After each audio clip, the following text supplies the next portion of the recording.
এখন নীলাচলের একবারে শেষ প্রান্তে যাচ্ছি,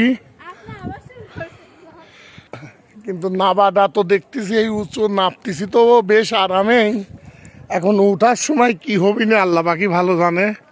যেহেতু খাওয়া দাওয়া করে আবার আসলাম, রওনা দিলাম। এই নীলাচলের শেষ প্রান্তে একটা টং ঘর আছে, ওখানে যাচ্ছি, দেখা যাক যাওয়ার পর কি হয়। এটা হচ্ছে নীলাচলের একটা বসার স্থান। এখান থেকে বান্দরবন খুব সুন্দরভাবে বান্দরবন শহর দেখা যায়।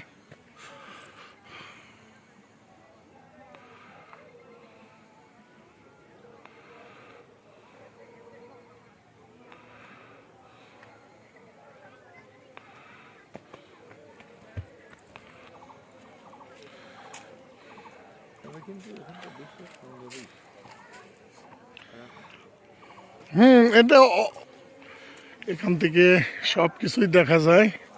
নীলাচলের শেষ প্রান্তে টঙের পর যাব, কি আছে দেখা যায়।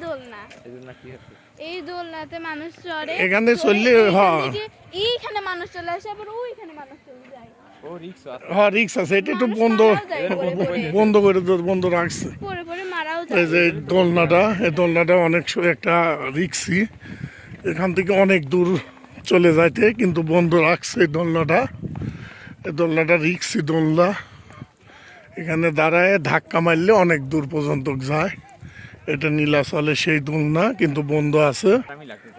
মিলনসরি উঠার সময় ভেজাল হয়নি। মিলনসরি 1 কিলোমি সমতল।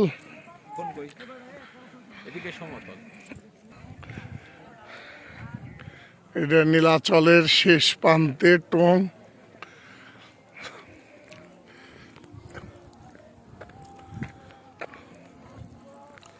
এটা নীলাচলের পর্যটক কেন্দ্র বান্দরবন।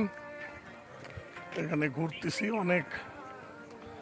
অনেকই আনন্দ হলে যাক, আল্লাহ পাকের সাজানো পাহাড় জঙ্গল দিয়ে সেগুলো দেখার উদ্দেশ্যে আসা। খুবই সুন্দর একটা দৃশ্য, আসলে আল্লাহ পাকে শুকরিয়া আদায় না করলে নয়। যার যেটা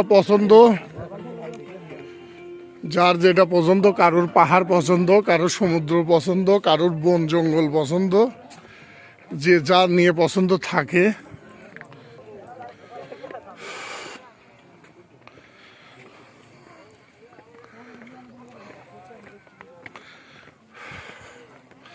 এখানে বসার একটা স্পট।